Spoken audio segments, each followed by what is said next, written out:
knocking, but you can't come in. You keep a knocking, but you can't come in. You keep a knocking, but you can't come in. Come back tomorrow and I'll try it again. You say you love me, but you can't come in. You say you love me, but you can't come in.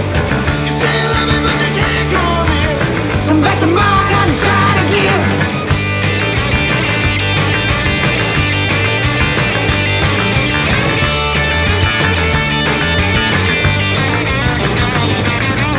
You keep a knocking, but you can't come in. You keep a knocking, but you can't. The last album that we had was, last time we put out was Thank You, and we made it free, downloadable for our website for people that end up signing our mailing list or doing whatever, because people can get their hands on anything they want. We were talking earlier about the fact that we're opening for REO Speedwagon in 2 months. My brother goes, I'm gonna go home and download High Infidelity, and it's like, no one has to pay for that shit anymore. So competing on that level is pointless anyway. And her doing it or selling it on a digital format through that allows people to get it that much quicker than all the rigmarole and bullshit, and it actually ends up putting artists like of her caliber and of our caliber on an even playing field. Because people can get what they want when they want it without having to deal with what's being hyped or the management they have to go through or the prices, you know, the things they have to pay for to get to where they want to. We had situations in the past where we paid PR firms to you know, hype an album or get an album out there, but all those old ways of marketing and working things just aren't really working anymore. People don't need that shit. Kids catch on to something that they like or they dig, but they'll just get it. They don't need to have somebody tell them 20 times on MTV that this is the album to buy or in a magazine or this, that, and the other. They go find it one way or the other by themselves anyway. You keep a knocking, but you can't come in. Come back to mine and try it again. You say you love me, but you can't come in.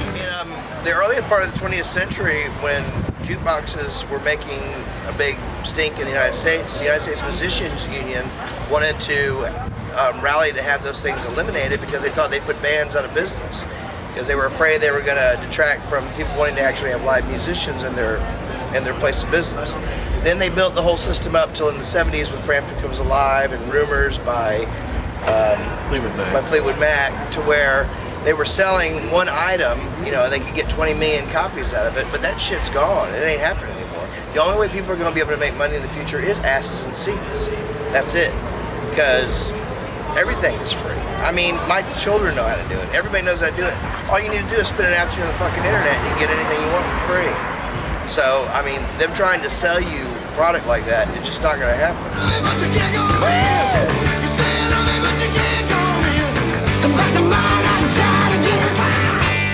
is why we put the last one out the way we did. Yeah. And it's all the good thing about it is, like, you don't have there's no upfront cost. Well, not much anyway when you do something digitally, like, you know, put it out on the internet. And if people dig it, pay for that. If people are dig it, there's going to be you know, some hype and some reviews around it anyway. You can't just because you go, I mean, to try to go about it the old ways that they went about it by mailing people, working people over, and having PR firms and this, that, and the other. It's just not happening anymore because people can get their hands on the fucking record as soon as it comes out. I mean, we're a small band. Small potatoes. We put our last album out digitally like that. It was on a file sharing site before it actually even been on the website. That stuff had been already picked up by somebody and was already being sold in China before we could even get it out. And this is a band that actually really needs the money, as opposed to like a larger act, like the Eagles or some shit like that.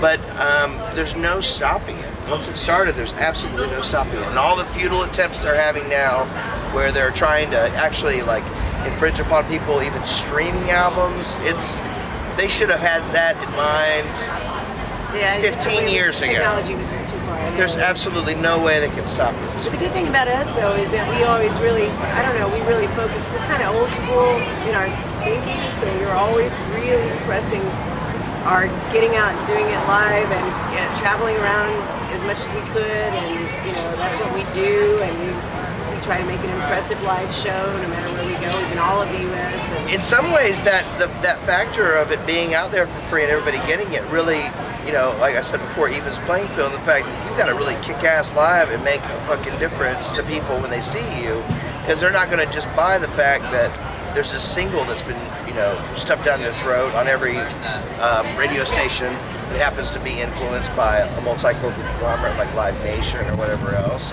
because people want to be moved, they want to be rocked, they want to have something that they can come home and tangibly say, I went and saw a band last night that blew my ass away, not I saw the fucking Flavor of Month and they disappointed. Because a lot of kids, walk away with that feeling. I remember even being younger and a band that was hyped, and you go see them live and you're like, it's all so slick, or so you can take it or leave it, that you have to believe that what you're being sold is the right thing, because otherwise it's like, there's no proof on the fucking stage, there's no proof when you come home that night. So it makes us work that much harder, and it makes the other bands, like more established acts, work that much harder.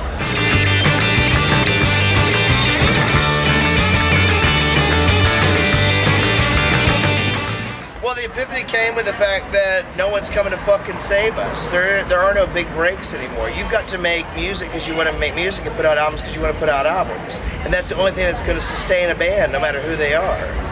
There are a lot of acts out there, even like older bands that have already hit their peak and stuff like that. They go out there and work every fucking night because they want to play music and entertain people. They know that nothing's coming around the corner. Maybe she's even an example that's going to make her a hot commodity again, but she puts out music that resonates with people, and so she's got to go out there and work it, and she's got to go out there and perform because she wants to, because the fans want her to, not for any other reason, not because there's a